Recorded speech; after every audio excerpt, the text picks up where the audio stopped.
ಓಂ ತದೇತತ್ ಸಹಸ್ರಂ ತತ್ಸರ್ವಂ ತಸ್ಯ ಮೇನ್ನಂ ಮಿತ್ರಂ ದಕ್ಷಿಣಂ ಸದಿತಿ ಪ್ರಾಣಃ ಪರೋಕ್ಷಪ್ರಿಯಾ ಇವ ಹಿ ದೇವಾಃ ಪರೋಕ್ಷಪ್ರಿಯಾ ಇವ ಹಿ ದೇವಾಃ. ಓಂ ಅಪ್ರಮೇಯಾಯ ನಮಃ. ಓಂ ಪೂರ್ವೀರಸ್ಯ ನಿಶ್ಚಿಧೋ ಮರ್ತ್ಯೇಷು ನದಂಬವೋದತೀನಾಂ ಪುರೂವಸೂನಿ ಪೃಥಿವೀ ಬಿಭರ್ತಿ ದಯ್ಯೋ ಯುವತೀನಾಂ.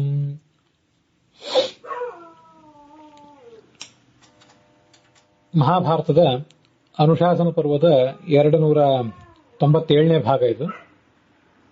ಅಪ್ರಮೇಯ ಅನ್ನುವ ನಾಮದ ಮುಂದುವರೆದ ವಿವರಣೆಯನ್ನ ಇವತ್ತು ನಾವು ನೋಡಬೇಕಾಗಿದೆ. ಕಳೆದ ದಿವಸ ಅಪ್ರಮೇಯ ಅನ್ನುವ ಶಬ್ದಕ್ಕೆ ಭಗವಂತರಾಯರು ಮೊದಲಾದವರು ಏನು ಅರ್ಥಗಳನ್ನು ಹೇಳ್ತಾರೆ ಅಂತ ನೋಡಿದ್ದೀವಿ. ಮತ್ತೆ ಆ ಅರ್ಥವನ್ನು ವಿವರಣೆ ಮಾಡುವಂತಹ ಬೃಹತಿ ಸಹಸ್ರ, ಆ ನಾಮವನ್ನು ವ್ಯಾಖ್ಯಾನಿಸುವಂತಹ ಬೃಹತಿ ಸಹಸ್ರ ಏನು ಅರ್ಥ ಹೇಳ್ತದೆ ಭಗವಂತರಾಯರ ದೃಷ್ಟಿಯಲ್ಲಿ ಮತ್ತೆ ರಘುನಾಥ ತೀರ್ಥರ ದೃಷ್ಟಿಯಲ್ಲಿ ಅನ್ನುವುದನ್ನೆಲ್ಲ ಕಳೆದ ದಿವಸ ನೋಡಿದ್ದೇವೆ. ನಿಷಿಧ ಅಂದ್ರೆ ಯಾವುದೇ ರೀತಿಯಾದಂತಹ ಮರ್ಯಾದೆಗಳು ಇಲ್ಲದವನು, ಎಲ್ಲ ರೀತಿಯಾದ ಮರ್ಯಾದೆಗಳನ್ನು ಕೂಡ ದಾಟಿದವನು ಅಂತ ಅದರ ಅರ್ಥ ಆಗ್ತದೆ. ಅದನ್ನ ರಘುನಾಥ ತೀರ್ಥರು ವರ್ಣನೆ ಮಾಡಿದ್ದಾರೆ. ನಿಷಿಧ, ಪೂರ್ವೀಹಿ ನಿಷಿಧ ಅಂದ್ರೆ ದೈತ್ಯರನ್ನು ಹಿಮ್ಮೆಟ್ಟಿಸಿದವನು ಅಂತ ಋಗ್ಭಾಷ್ಯದಲ್ಲಿ ಆಚಾರ್ಯ ಏನು ಅರ್ಥ ಹೇಳಿದ್ದಾರೆ, ಆ ಅರ್ಥವನ್ನ ಭಗವಂತರಾಯರು ವರ್ಣನೆ ಮಾಡಿದ್ದಾರೆ. ಇಂಥ ಭಗವಂತನಿಗಾಗಿಯೇ ಈ ಭೂಮಿ ಎಲ್ಲ ತರದ ಸಂಪತ್ತನ್ನು ಕೂಡ ಧರಿಸಿದೆ. ಭೂಮಿಯಲ್ಲಿ ಸಂಪತ್ತಿರುವುದು ಈ ಭಗವಂತನ ಪೂಜೆಗಾಗಿಯೇ ಅನ್ನೋದನ್ನ ಆ ವೇದವಾಕ್ಯ ಹೇಳ್ತದೆ. ಈ ಒಂದು ವೇದ ಮಂತ್ರಕ್ಕೆ, ಅಪ್ರಮೇಯ ಅನ್ನುವುದನ್ನ ವ್ಯಾಖ್ಯಾನಿಸುವಂತಹ ಈ ವೇದ ಮಂತ್ರಕ್ಕೆ, ಇಡೀ ಬೃಹತಿ ಮಂತ್ರಕ್ಕೆ ಏನು ಸಂಪೂರ್ಣವಾದಂತಹ ಅರ್ಥ, 3ನೇ ಮಂಡಲದಲ್ಲಿ ಬಂದಿರುವಂತಹ ಕೆಲವು ಮಂತ್ರಗಳು, 8ನೇ ಮಂಡಲದಲ್ಲಿ ಬಂದಿರುವಂತಹ ಕೆಲವು ಮಂತ್ರಗಳು, ಇವನ್ನೆಲ್ಲವನ್ನೂ ಕೂಡ ಸೇರಿಸಿ ಈ 43ನೇ ಬೃಹತಿ ಮಂತ್ರವನ್ನ ಪೋಣಿಸಿದ್ದಾರೆ. ಅದಕ್ಕೆ ಒಟ್ಟಾರೆ ಅರ್ಥ ಏನು ಅಂತ ಅನ್ನೋದನ್ನು ಈಗ ನೋಡಬೇಕು. ಮೊದಲು ಅದರ ಭಾವಾರ್ಥವನ್ನು ನೋಡೋಣ. ನನ್ನ ದೃಷ್ಟಿಯಲ್ಲಿ ಆ ಮಂತ್ರಕ್ಕೆ ಭಾವಾರ್ಥ ಏನಾಗ್ತದೆ. ಭಗವಂತನೇ, ನಿನ್ನ ಮಹಿಮೆಯನ್ನು ಕೊಂಡಾಡುವಂತಹ ಶಾಸ್ತ್ರಗಳನ್ನ ಈ ಎಲ್ಲ ಸಾಧಕರು ಕೂಡ ಅಧ್ಯಯನ ಮಾಡ್ತಾರೆ. ಅಧ್ಯಯನ ಮಾಡಿ ಆ ಬಳಿಕವೇ ಸದ್ಗತಿಯನ್ನು ಪಡಿತಾರೆ, ತತ್ವಜ್ಞಾನವನ್ನು ಪಡೆದು ಸದ್ಗತಿಯನ್ನು ಪಡಿತಾರೆ. ಅವರ ನಶ್ವರವಾದಂತಹ ಜೀವನದಲ್ಲಿ ಪೂರ್ಣತೆಯನ್ನು ಕೊಡುವಂಥದ್ದು ಯಾವುದು? ಈ ತತ್ವಜ್ಞಾನ. ತತ್ವಜ್ಞಾನವಿಲ್ಲದಿದ್ದರೆ ಮನುಷ್ಯನಿಗೆ ಪೂರ್ಣತೆನೇ ಬರೋದಿಲ್ಲ. ಪ್ರಜಯಾಹಿ ಮನುಷ್ಯ ಪೂರ್ಣ ಅಂತ ಹೇಳ್ತಾರೆ. ಪ್ರಜಾ ಅಂದ್ರೆ ಸಂತಾನ ಅಂತ ಒಂದರ್ಥ, ಇನ್ನೊಂದು ಪ್ರಜಾ ಅಂದ್ರೆ ತತ್ವಜ್ಞಾನ. ಪ್ರಕೃಷ್ಟ ಜಾಯತೆ ಅನಯ ಅಂತ. ಮನುಷ್ಯ ಪ್ರಕೃಷ್ಟನಾಗುವುದು, ಶ್ರೇಷ್ಠನಾಗುವುದು ಈ ತತ್ವಜ್ಞಾನದಿಂದಲೇ. ಹೀಗಿರುವುದರಿಂದ ಮನುಷ್ಯನ ವ್ಯಕ್ತಿತ್ವಕ್ಕೆ, ಮನುಷ್ಯನ ಜೀವನಕ್ಕೆ ಒಂದು ಪೂರ್ಣತೆಯನ್ನು ಕೊಡುವಂಥದ್ದು ಈ ತತ್ವಜ್ಞಾನ. ಅಂಥ ತತ್ವಜ್ಞಾನ ಅಥವಾ ಪ್ರಮಾ, ಯಥಾರ್ಥ ಜ್ಞಾನ, ಆ ಶಾಸ್ತ್ರಜನ್ಯವಾದಂತಹ ಯಥಾರ್ಥ ಜ್ಞಾನವನ್ನ ಮೀರಿ ನಿಂತವನು ಈ ಅಪ್ರಮೇಯ. ಪ್ರಮಾ ಅಂದ್ರೆ ಯಥಾರ್ಥ ಜ್ಞಾನ. ಆ ಯಥಾರ್ಥ ಜ್ಞಾನಕ್ಕೇನೆ ಪೂರ್ವಿ ಅಂತ ಶಬ್ದದಿಂದ ನಾವು ಹೇಳ್ತೇವೆ. ವೇದದಲ್ಲಿ ಪೂರ್ವಿ ಎಂಬ ಶಬ್ದದಿಂದ ಯಥಾರ್ಥ ಜ್ಞಾನವನ್ನೇ ಹೇಳಿದ್ದಾರೆ. ಅಂಥ ಯಥಾರ್ಥ ಜ್ಞಾನವನ್ನೂ ಮೀರಿ ನಿಂತವನು. ಎಷ್ಟೇ ಶಾಸ್ತ್ರಾಧ್ಯಯನ ಮಾಡಿದರೂ ಅದರಿಂದ ಬಂದಂತಹ ತತ್ವಜ್ಞಾನದಿಂದ ಭಗವಂತನನ್ನ ಪೂರ್ಣವಾಗಿ ತಿಳಿಯಲಿಕ್ಕೆ ಸಾಧ್ಯ ಆಗೋದಿಲ್ಲ ಅಂತ ಅದರ ಅಭಿಪ್ರಾಯ. ಹೀಗೆ ಮೀರಿ ನಿಂತವನು ಈ ಅಪ್ರಮೇಯ ಭಗವಂತ. ಅವನಿಗಾಗಿ ಪೃಥ್ವಿ ಅಂದ್ರೆ ಲಕ್ಷ್ಮೀದೇವಿ, ಶ್ರೀದೇವಿ, ಅಥವಾ ಲಕ್ಷ್ಮೀದೇವಿ ಇದೆ ಭೂ ಅನ್ನುವಂಥ ಮತ್ತೊಂದು ರೂಪ. ಅವಳು ಎಲ್ಲಾ ಸಂಪತ್ತುಗಳನ್ನು ಧರಿಸಿದ್ದಾಳೆ. ಈ ಸಂಪತ್ತಿಗೆಲ್ಲದಕ್ಕೂ ಕೂಡ ಅಭಿಮಾನಿನಿ. ಜ್ಞಾನ ಸಂಪತ್ತಿಗಾಗಲಿ ಧನ ಕನಕಾದಿ ಸಂಪತ್ತಿಗಾಗಲಿ ಅಭಿಮಾನಿನಿ ಈ ಲಕ್ಷ್ಮೀದೇವಿಯೇ. ಅವಳು ಈ ಎಲ್ಲ ಸಂಪತ್ತನ್ನು ಕೂಡ ಧರಿಸಿ ಅರ್ಚಿಸುವುದು ಈ ಭಗವಂತನನ್ನೇ ಅಂತಿರುವ ಒಟ್ಟಾರೆ ಆ 43ನೇ ಬೃಹತಿ ಮಂತ್ರದ ತಾತ್ಪರ್ಯ. ಹಾಗಾದ್ರೆ ಅದಕ್ಕೆ ಭಾವಾರ್ಥ ಇಷ್ಟ ಆಯಿತು. ಅನ್ವಯಾರ್ಥ ಹೇಗೆ? ಅನ್ವಯಾರ್ಥ ಈ ಮುಂದಿನಂತೆ ಆಗಬೇಕು. ಹೇ ಇಂದ್ರ ಅಂತ ಭಗವಂತನಿಗೆ ಸಂಬೋಧನೆ. ವಹ ಅಂದ್ರೆ ಮೂಲ ಮಂತ್ರದಲ್ಲಿ ನದಂಬೋ ಓದತೀನಾಂ ನದಯ್ಯೋ ಯುವತೀನಾಂ ಅಂತಿದೆ. 8ನೇ ಮಂಡಲದಿಂದ ತಂದಂಥ 2 ಪಾದಗಳು. ವಹ ತ್ವನ್ಮಹಿಮಾ ವರ್ಣನ ಪರಾಣಾಂ, ನಿನ್ನ ಮಹಿಮೆಯನ್ನು ವರ್ಣನೆ ಮಾಡುವಂತಹ ಓದತೀನಾಂ ಯೋ ಯುವತೀನಾಂ. ಓದತೀನಾಂ ಅಂದ್ರೆ ಅರ್ಥ ಹಿಂದಿನ ಬಂದಿದೆ, ನಮ್ಮ ಹೃದಯವನ್ನು ಮುಟ್ಟುವಂತಹ. ಯೋ ಯುವತೀನಾಂ ನಿತ್ಯ ಯುವತಿಯಾದಂತಹ ಶ್ರುತಿ ಎಂಬ ಕನ್ಯಾ, ಅನಾದಿ ನಿತ್ಯವಾದದ್ದು. ಅಂಥ ಶ್ರುತಿಗಳ ನದಂ ಪ್ರತಿ, ನದ ಅಂದ್ರೆ ಅಧ್ಯೇತ, ಓದುವಂತಹ ಶ್ರುತಿಯನ್ನು ಪಠನ ಮಾಡುವಂತಹ, ಅರ್ಥಾನುಸಂಧಾನ ಮಾಡಿಕೊಳ್ಳುವಂತಹ ಅಧ್ಯೇತ. ಅಂಥ ಅಧ್ಯೇತೃವಿಗಾಗಿ ಮರ್ತ್ಯೇಶು ಅವರ ಜೀವನಗಳಲ್ಲಿ, ಮರ್ತ್ಯೇಶು ಅಂದ್ರೆ ನಶ್ವರೇಶು ಜೀವನೇಶು ಅಂತ ಅರ್ಥ ನಾನು ಮಾಡ್ಕೊಂಡಿದ್ದೀನಿ. ಅದಕ್ಕೆ ಮರ್ತ್ಯ ಅಂತಂದ್ರೆ ಮನುಷ್ಯ ಅಂತಾನೆ ಅರ್ಥವನ್ನ ಈ ಭಗವಂತರಾಯರು ಮತ್ತು ರಘುನಾಥ ತೀರ್ಥರ ವ್ಯಾಖ್ಯಾನದಲ್ಲಿ ನಾವು ನೋಡಿದ್ದೇವೆ. ಮರ್ತ್ಯ ಅಂತಂದ್ರೆ ಮನುಷ್ಯನನ್ನ ಹೇಳುವಂತಹ ಶಬ್ದವೇ ಅದು, ಅದರಲ್ಲೇನು ಸಂಶಯ ಇಲ್ಲ. ಆದರೆ ಅವರು ಆ ನದಂಬ ಓದತೀನಾಂ ನದಯೋ ಯುವತೀನಾಂ ಅನ್ನುವುದನ್ನ ಜೋಡಿಸಿ ಈ ಮಂತ್ರಕ್ಕೆ ಅರ್ಥ ಹೇಳಲಿಲ್ಲ. ಹಾಗಾಗಿ ಆ ನದಂ ಓದತೀನಾಂ ನದಯೋ ಯುವತೀನಾಂ ಅಂತ ಅನ್ನೋದು ಆ ಮನುಷ್ಯನನ್ನ, ಸಾಧಕ ಜೀವನನ್ನು ಹೇಳಿದ ಮೇಲೆ, ಮರ್ತ್ಯೇಶು ಅಂತನ್ನುವುದಕ್ಕೆ ಮರ್ತ್ಯೇಶು ಅನ್ನುವ ಶಬ್ದ ಅದೇ ಜೀವನನ್ನು ಮತ್ತೆ ಹೇಳಿದರೆ ಪುನರುಕ್ತಿ ಆದೀತು. ಆ ಜೀವ ಮೂಲತಃ ಅನಾದಿ, ಅವನು ಈ ಶಾಸ್ತ್ರಗಳನ್ನು ಪಠನ ಮಾಡಬೇಕಾದವನು. ಅವನ ಜೀವನದಲ್ಲಿ, ನಶ್ವರವಾದ ಅವನ ಜೀವನದಲ್ಲಿ ಪೂರ್ಣತೆಯನ್ನು ಕೊಡುವಂಥದ್ದು ಈ ತತ್ವಜ್ಞಾನ. ನಶ್ವರೇಶು ಜೀವನೇಶು ಪೂರ್ವೀಹಿ ಪೂರ್ಣತಾ ಕಾರಣೀಭೂತಾಹ, ಜೀವನಕ್ಕೊಂದು ಪೂರ್ಣತೆ ಧನ್ಯತೆಯನ್ನು ತಂದುಕೊಡುವಂಥದ್ದು ಯಥಾರ್ಥ ಜ್ಞಾನ, ಇದು ತತ್ವಜ್ಞಾನ. ಬೇರೆ ಯಾವುದೋ ಯಥಾರ್ಥ ಜ್ಞಾನ ಅಲ್ಲ. ಲೌಕಿಕ ವಸ್ತುಗಳ ಯಥಾರ್ಥ ಜ್ಞಾನದಿಂದೇನೂ ಮನುಷ್ಯನಿಗೆ ಪೂರ್ಣತೆ ಬರೋದಿಲ್ಲ. ಅಂಥ ಯಥಾರ್ಥ ಜ್ಞಾನಗಳನ್ನು ನಿಷಿಧ ನಿವಾರಯಿತು, ಆ ಯಥಾರ್ಥ ಜ್ಞಾನವನ್ನೂ ಮೀರಿ ನಿಂತಹ ಅಸ್ಯ ತವ, ಈ ನೀನು ಏನಿದ್ದಿ ಭಗವಂತ, ಅಸ್ಮೈ ತುಭ್ಯಂ ನಿನಗಾಗಿ, ಪೃಥ್ವಿ ಲಕ್ಷ್ಮೀ, ಪುರೂ ಅಂದ್ರೆ ಪುರೂಣಿ ಅಂತ ಲೌಕಿಕ ಸಂಸ್ಕೃತದಲ್ಲಿ ಪುರೂಣಿ ಅಂತ ಶಬ್ದ, ವೈದಿಕ ಸಂಸ್ಕೃತದಲ್ಲಿ ಪುರೂ ಅಂತ ಶಬ್ದ, ಅದಕ್ಕೆ ಬಹು ಅಂತ ಅರ್ಥ. ವಸೂನಿ ಸಂಪದ, ಸಂಪತ್ತನ್ನು ಬಿಭರ್ತಿ ಧರಿಸಿದ್ದಾಳೆ. ಸಂಪತ್ತು ಅಂದ್ರೆ ಜ್ಞಾನ ಸಂಪತ್ತು ಮತ್ತೆ ಧನಕನಕಾದಿ ಸಂಪತ್ತು ಎರಡನ್ನು ಕೂಡ ನಾವು ತಿಳ್ಕೊಳ್ಬಹುದು. ಇದಿಷ್ಟು ಆ ಮಂತ್ರದ ಒಟ್ಟಾರೆ ಭಾವಾರ್ಥ ಮತ್ತು ಅನ್ವಯಾರ್ಥ ಆಯಿತು. ಅಲ್ಲಿರುವಂತಹ ಶಬ್ದಗಳಿಗೆ ಪೂರ್ವೀಹಿ ಅಂತ ಶಬ್ದ ಇದೆಯಲ್ಲ, ಪೂರ್ವಿ ಅನ್ನೋ ಶಬ್ದಕ್ಕೆ ಏನು ಅರ್ಥ ಮಾಡಬೇಕು? ಪೂರ್ವಿ ಅನ್ನೋ ಶಬ್ದಕ್ಕೆ ನಾನು ಯಥಾರ್ಥ ಜ್ಞಾನ, ತತ್ವಜ್ಞಾನ ಅಂತ ಅರ್ಥ ಹೇಳಿದೆ. ಪೂರ್ವಿ ಅಂದ್ರೆ ರಘುನಾಥ ತೀರ್ಥರ ವ್ಯಾಖ್ಯಾನದಲ್ಲಿ ಪೂರ್ವ ದಿಕ್ಕಿನಲ್ಲಿ ಇರುವಿಕೆ, ದಕ್ಷಿಣ ದಿಕ್ಕಿನಲ್ಲಿರುವಿಕೆ ಮೊದಲಾದ ಇತಿಮಿತಿಗಳು, ಲಿಮಿಟೇಷನ್ಗಳು, ಅವುಗಳನ್ನು ಮೀರಿದವನು ಅಂತ ಅವರ ವ್ಯಾಖ್ಯಾನ ಇದೆ. ಪೂರ್ವೀಹಿ ಅಂದ್ರೆ ಬಹಳ ಜನರು ರಾಕ್ಷಸರು ಅನ್ನುವಂಥ ವ್ಯಾಖ್ಯಾನ ಭಗವಂತರಾಯರಲ್ಲಿದೆ. ನಾನು ಆ ಪೂರ್ವೀಹಿ ಅನ್ನುವುದನ್ನ ಯಥಾರ್ಥ ಜ್ಞಾನ ಅಂತ ವ್ಯಾಖ್ಯಾನ ಮಾಡ್ಕೊಂಡಿದ್ದೇನೆ. ಅದಕ್ಕೆ ಕಾರಣ ಏನು ಮತ್ತು ಆ ಅರ್ಥ ಬರುವುದು ಹೇಗೆ ಅಂದ್ರೆ, ನಾವೀಗ ಅಪ್ರಮೇಯ ಅಂತ ಅರ್ಥವನ್ನು ಹೇಳಬೇಕಾಗಿದೆ. ಪ್ರಮಾ ಅಂದ್ರೆ ಯಥಾರ್ಥ ಜ್ಞಾನ. ಆ ಯಥಾರ್ಥ ಜ್ಞಾನಕ್ಕೆ ವಿಷಯನಾದ ವ್ಯಕ್ತಿಯೇ ಪ್ರಮೇಯ, ತತ್ವಜ್ಞಾನಕ್ಕೆ ವಿಷಯನಾದ ವ್ಯಕ್ತಿಯೇ ಪ್ರಮೇಯ.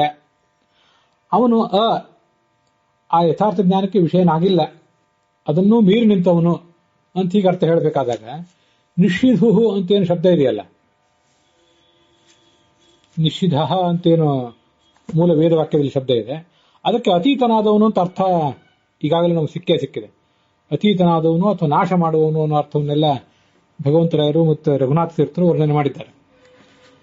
ಅತೀತನಾದವನು ಅಂತ ಬಂದ್ಮೇಲೆ ಯಾವುದನ್ನು ಅತೀತನಾದವನು? ಯಥಾರ್ಥ ಜ್ಞಾನವನ್ನು ಅತೀತನಾದವನು ಅಂತ ಆ ಪೂರ್ವಿ ಅನ್ನೋ ಶಬ್ದಕ್ಕೆ ಯಥಾರ್ಥ ಜ್ಞಾನ ಅಂತ ಅರ್ಥ ಮಾಡಿಬಿಟ್ರೆ ಅಪ್ರಮೇಯ ಅನ್ನೋ ಶಬ್ದಕ್ಕೆ ನಮಗೆ ಸಿಗಬೇಕಾದಂತಹ ಅರ್ಥ ಸಿಕ್ಕಿಬಿಡ್ತದೆ. ಅದಕ್ಕಾಗಿ ನಾನು ಇದನ್ನು ಹೀಗೆ ವ್ಯಾಖ್ಯಾನ ಮಾಡುವಂತ ಪ್ರಯತ್ನ ಮಾಡಿದ್ದೇನೆ. ಈ ಪೂರ್ವ ಅನ್ನೋ ಶಬ್ದಕ್ಕೆ, ಪೂರ್ವಿ ಅನ್ನೋ ಶಬ್ದಕ್ಕೆ ಪ್ರಮಾ ಅಂದ್ರೆ ಯಥಾರ್ಥ ಜ್ಞಾನ ಅಂತ ಬಂತ ಹೇಗೆ? ಆಚಾರ್ಯರು ಸರ್ವಮೂಲದಲ್ಲಿ ಅದನ್ನ ಎಲ್ಲೂ ಹೇಳಿಲ್ಲ. ಆದರೂ ಹಾಗೆ ಹೇಳುವಂತಹ ಪ್ರಯತ್ನ ಹೇಗೆ ಮಾಡಿದೆ ಅಂದ್ರೆ, ಕೆಲವು ಹಲಾಯುಧ ಕೋಶ ಮೊದಲಾದ ಕೋಶಗಳಲ್ಲಿ ಪೂರ್ವ ಶಬ್ದದ ನಿಷ್ಪತ್ತಿಯನ್ನ ಈ ಮುಂದಿನಂತೆ ಕೊಟ್ಟಿದ್ದಾರೆ. ಪೂರ್ವ ಪೂರಣೆ, ನಿವಾಸೇವ ಅಂತ ಹೀಗೆ ಎರಡು ಅರ್ಥಗಳಿದೆ. ಅದಕ್ಕೆ ಪೂರ್ವ ಅಂತ ಧಾತುವಿನ ಮೂಲ ರೂಪ, ಅದಕ್ಕೆ ಪೂರ್ಣ ತುಂಬುವುದು ಮತ್ತು ನಿವಾಸ ವಾಸ ಮಾಡುವುದು ಅಂತ ಹೀಗೆ ಎರಡು ಅರ್ಥಗಳನ್ನ ಹೇಳ್ತಾರೆ. ಅದಕ್ಕೆ ಅಚ್ ಪ್ರತ್ಯಯ ಬಂದ್ರೆ ಅದು ಅಕಾರ ಅಂತ ಆಗ್ತದೆ ಪುಲ್ಲಿಂಗದಲ್ಲಿ. ಮುಂದೆ ಅದಕ್ಕೆ ಸ್ತ್ರೀ ಪ್ರತ್ಯಯ ಬಂದ್ರೆ ಅದು ಪೂರ್ವಿ ಅಂತ ಸ್ತ್ರೀಲಿಂಗ ಆಗ್ತದೆ.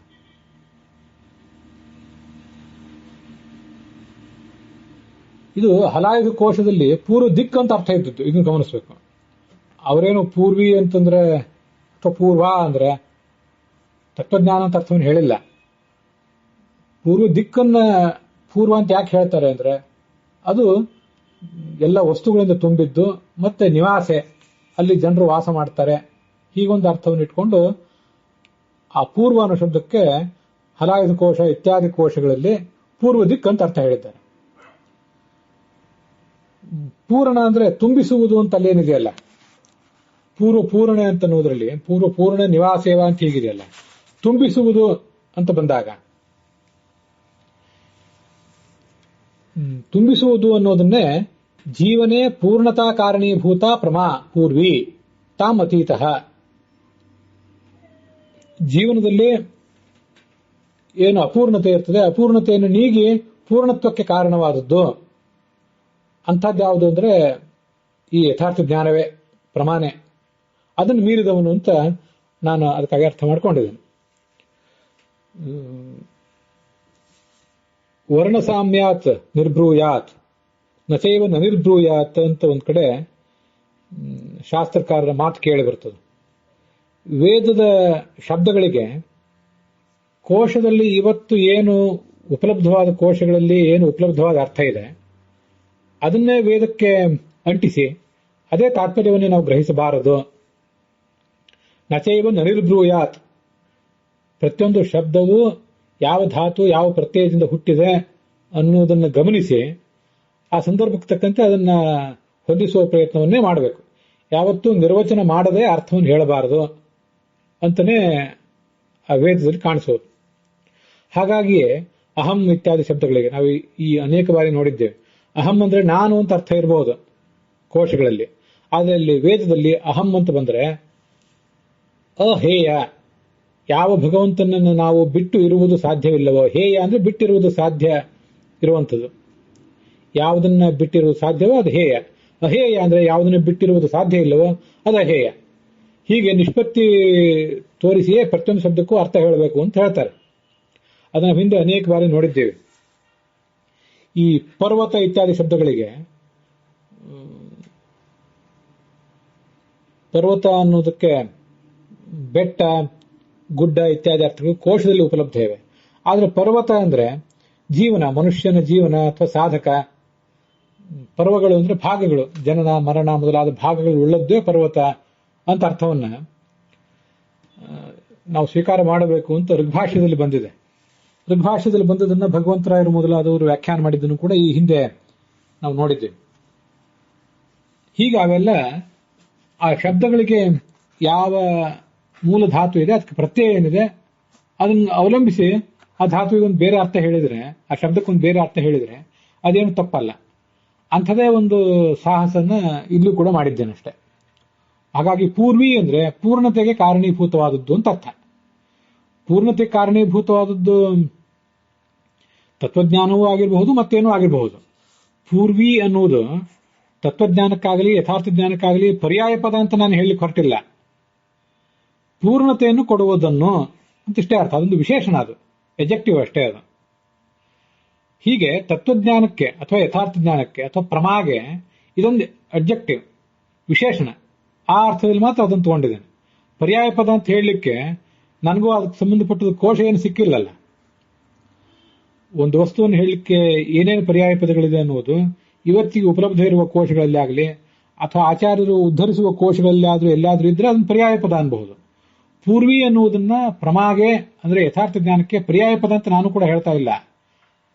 ಆದರೆ ಯಥಾರ್ಥ ಜ್ಞಾನಕ್ಕಿಂತ ವಿಶೇಷಣ ಮಾತ್ರ. ಯಥಾರ್ಥ ಜ್ಞಾನವನ್ನೇ ಪೂರ್ವಿ ಎಂಬ ಶಬ್ದದಿಂದ ವಿಶೇಷಿಸಿದ್ದಾರೆ ಅಷ್ಟೇ ಇಲ್ಲಿ. ಅದಕ್ಕಾಗಿ ಪೂರ್ವಿ ಅನ್ನೋದಕ್ಕೆ ಯಥಾರ್ಥ ಜ್ಞಾನ ಅಂತ ಅರ್ಥವನ್ನು ಹೇಳ್ಕೊಂಡಿದ್ದೇನೆ. ಜೀವನಕ್ಕೆ ಪೂರ್ಣತೆಯನ್ನು ಕೊಡುವಂಥದ್ದು. ಅಂಥ ಯಥಾರ್ಥ ಜ್ಞಾನವನ್ನು ಕೂಡ ಈತ ಮೀರಿ ನಿಂತಿದ್ದಾನೆ. ಶಾಸ್ತ್ರಜನ್ಯವಾದಂತಹ ಯಥಾರ್ಥ ಜ್ಞಾನವನ್ನು ಕೂಡ ಮೀರಿ ನಿಂತಿದ್ದಾನೆ ಅಂತ ಒಟ್ಟಾದ್ರ ತಾತ್ಪರ್ಯ ಆಗ್ತದೆ. ನಾಯಮಾತ್ಮ ಪ್ರವಚನೇನ ಲಭ್ಯ ನ ಮೇಧೆಯ ನ ಬಹುನಾ ಶ್ರುತೇನ ಅಂತ ವೇದವಾಕ್ಯ ಕಠೋಪನಿಷತ್ತು ಮತ್ತು ಇತರ ಕೆಲವು ಉಪನಿಷತ್ತುಗಳೆಲ್ಲ ಬರುವಂತಹ ಮಾತು ಅದನ್ನೇ ಸ್ಪಷ್ಟಪಡಿಸ್ತದೆ. ಪ್ರವಚನೇನ ಮೇಧೆಯ, ನಮ್ಮ ಮೇಧಾಶಕ್ತಿಯಿಂದ, ನಮ್ಮ ಪ್ರವಚನ ಶಕ್ತಿಯಿಂದ ಭಗವಂತ ನಮಗೆ ದೊರೆಯೋದಿಲ್ಲ. ಯಮೈವೇಶ ವೃಣುತೆ ತೇನ ಲಭ್ಯ. ಈತ ಯಾರನ್ನ ಬಯಸ್ತಾನೋ, ತಾನು ತನ್ನನ್ನ ಈ ವ್ಯಕ್ತಿಗೆ ತೋರಿಸ್ಕೋಬೇಕು ಅಂತ ಭಗವಂತ ಯಾರ ಮೇಲೆ ಕೃಪೆ ಮಾಡ್ತಾನೋ ತೇನ ಲಭ್ಯ, ಅಂಥವನಿಗೆ ಈ ಭಗವಂತ ಸಿಗ್ತಾನಷ್ಟೆ. ತಸ್ಯೈಷ ಆತ್ಮ ವಿವೃಣುತೆ ತನುವಂ ಸ್ವಾಮ್. ಅಂಥವನಿಗೆ ಈ ಭಗವಂತ ತನ್ನನ್ನು ತಾನು ತೋರಿಸಿಕೊಳ್ತಾನೆ. ಇಲ್ಲದೆ ಇದ್ರೆ ತೋರಿಸಿಕೊಳ್ಳೋದಿಲ್ಲ. ನ ಬಹುನಾ ಶ್ರುತೇನ ಅಂತಿದೆ ಅಲ್ಲಿ. ಬಹಳವಾದ ಶ್ರವಣದಿಂದ ಬಂದಂತಹ ಜ್ಞಾನಕ್ಕೆ ಭಗವಂತ ದೊರೆಯೋದಿಲ್ಲ ಅಂತ. ಅದನ್ನು ಮೀರಿ ನಿಂತವನು ಅಂತಾನೆ ಅದರ ತಾತ್ಪರ್ಯ.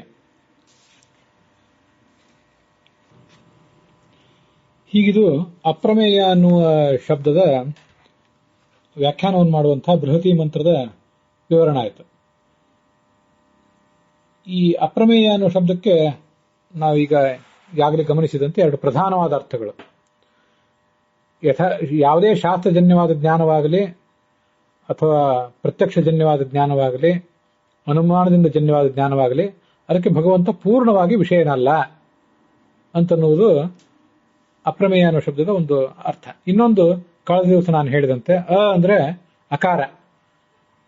ಅಕಾರದಿಂದ ಮತ್ತು ಅಕಾರದ ವ್ಯಾಖ್ಯಾನವಾದಂತಹ ಬೃಹತಿ ಸಹಸ್ರದಿಂದ ಬರುವಂತಹ ಪ್ರಮಾ ಯಥಾರ್ಥ ಜ್ಞಾನ, ಅದಕ್ಕೆ ವಿಷಯನಾದವನು ಅಂತ ಇನ್ನೊಂದು ಅರ್ಥ.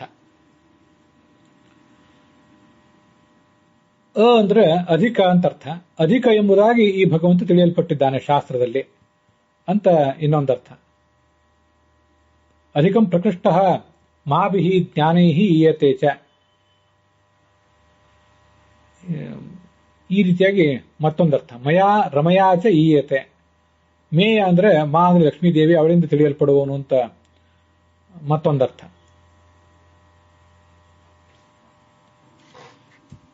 ಹೀಗೆ ಈ ಅರ್ಥಗಳು ಹಿರಿಯ ವಿದ್ವಾಂಸರಾದಂತಹ ಬನ್ನಂಜ ಗೋವಿಂದಾಚಾರ್ಯರು ವರ್ಣನೆ ಮಾಡಿದ್ದು. ಲಕ್ಷ್ಮೀದೇವಿಯಿಂದ ತಿಳಿಯಲ್ಪಡುವಂಥವನು ಅಂತ.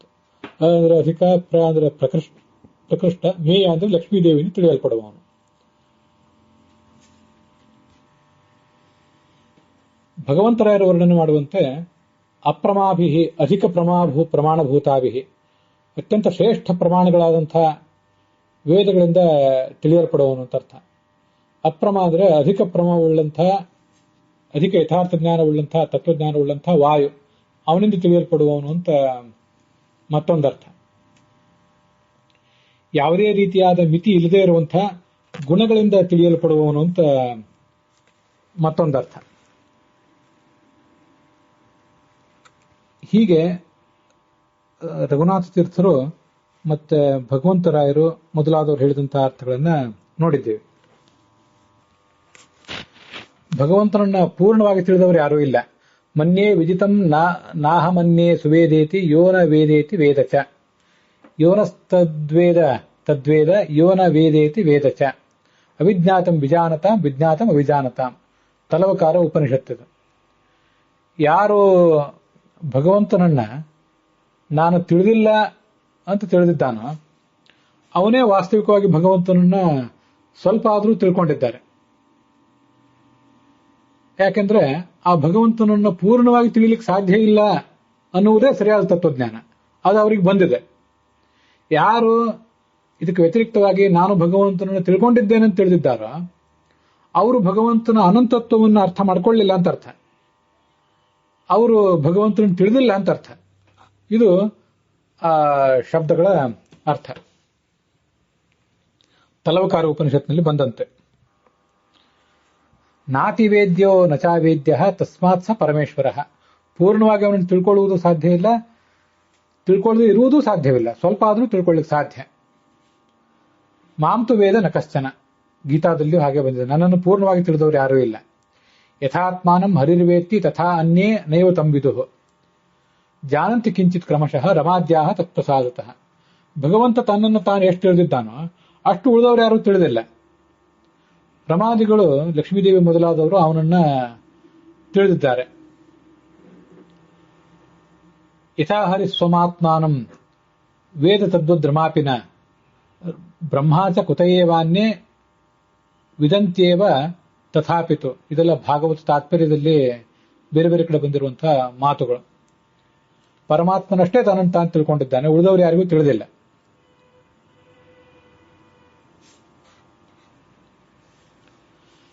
ಯೇಷೋ ಹ್ಯಾತ್ಮಾಧ್ಯುದ್ಗತೋ ಮಾನಶಕ್ತೆ ತಥಾಪ್ಯಸೌ ಪ್ರಮಿತಿಂಬೆ ಯಾತಿ ವೇದೈಹಿ ಅಂತ ಬ್ರಹ್ಮಸೂತ್ರ ಭಾಷ್ಯದಲ್ಲಿ ಒಂದು ಪ್ರಮಾಣವನ್ನ, ಕಾಷಾಯಣ ಶ್ರುತಿ ಅಂತ ಒಂದು ಪ್ರಮಾಣ, ಅದನ್ನು ಉದ್ಧರಿಸ್ತಾರೆ. ಪ್ರಮಾಣಾತೀತ ಅಂದ್ರೆ ಏನರ್ಥ? ಅವನನ್ನು ಪೂರ್ಣವಾಗಿ ತಿಳಿಸುವ ಯಾವ ಪ್ರಮಾಣವೂ ಇಲ್ಲ. ಆದರೂ ಇವನ ವಿಷಯ, ಇವನ ಕುರಿತಾದಂತಹ ವರ್ಣನ ಅನ್ನೋದು ವೇದದಲ್ಲಿ ಸ್ವಲ್ಪ ಸ್ವಲ್ಪ ಆಗಿ ಇದ್ದೇ ಇದೆ.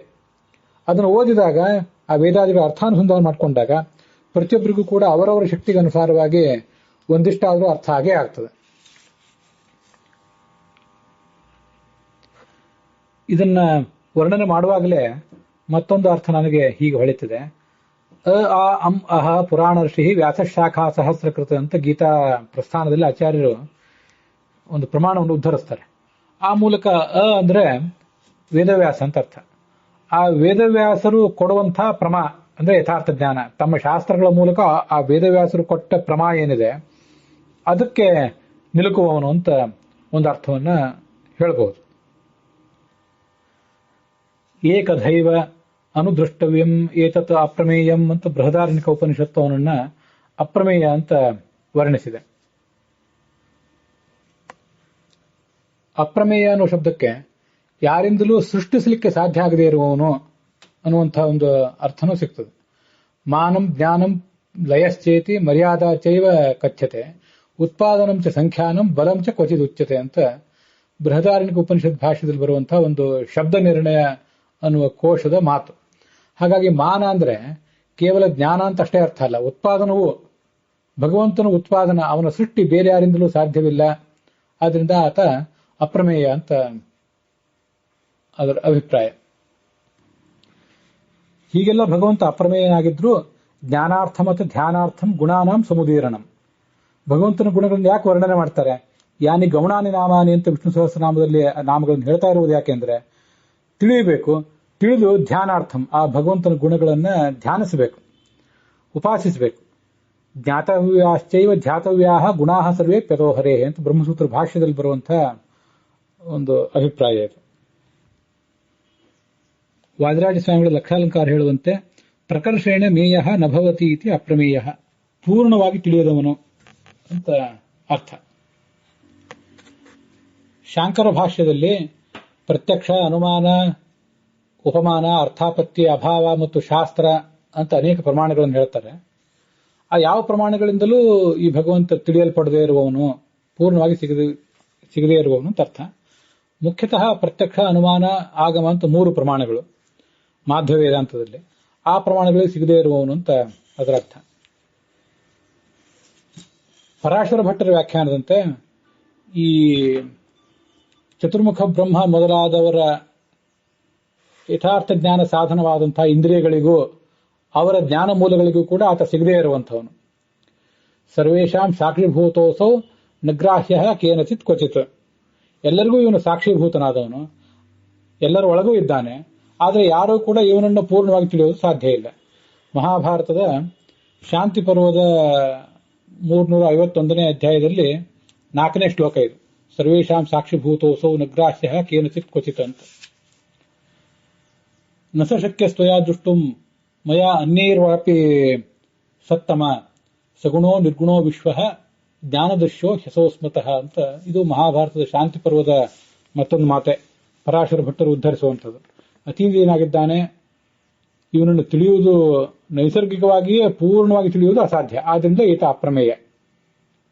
ಬ್ರಹ್ಮಾದೀನಾಂಚ ಕರ್ಣೈಃ ನೋ ಮಾತುಮಪಿ ಶಕ್ಯತೆ ದ್ರಷ್ಟುಂ ಹ್ಯಸಾವ್ ಅಪ್ರಮೇಯ ವಚಸಾವಪಿ ಅಗೋಚರ ಅಂತ ಪರಾಶರ ಭಟ್ಟರು ಆ ಅಪ್ರಮೇಯ ಶಬ್ದದ ಒಂದು ಅರ್ಥವನ್ನು ಶ್ಲೋಕದಲ್ಲಿ ಸಂಗ್ರಹಿಸುತ್ತಾರೆ. ಸತ್ಯಸಂಧರ ವ್ಯಾಖ್ಯಾನದಂತೆ ಅಳೆಯಲಿಕ್ಕೆ ಯೋಗ್ಯ ಅಲ್ಲದೇ ಇರುವಂತಹ ಗುಣ ಇದ್ದವನು. ಆ ಪರಮಾತ್ಮನ ಗುಣಗಳನ್ನ, ಪರಮಾತ್ಮನ ಮಹಿಮೆಯನ್ನ ಇದಿಷ್ಟೇ ಅಂತ ಯಾರಿಗೂ ಅಳೆಯಲಿಕ್ಕೆ ಸಾಧ್ಯ ಇಲ್ಲ. ಆದ್ರಿಂದ ಆತ ಅಪ್ರಮೇಯ. ಅಂದ್ರೆ ಅಧಿಕರು ಅಂತ ಅರ್ಥ. ಅಧಿಕರ ಆದಂತಹ ಭಕ್ತರಿಗೆ ಒಂದಿಷ್ಟು ಆ ಗುಣಗಳ ಪರಿಚಯ ಆದೀತು. ಅಂಥ ಗುಣಗಳುಳ್ಳವನು ಅಂತ ಅದರ ಅರ್ಥ.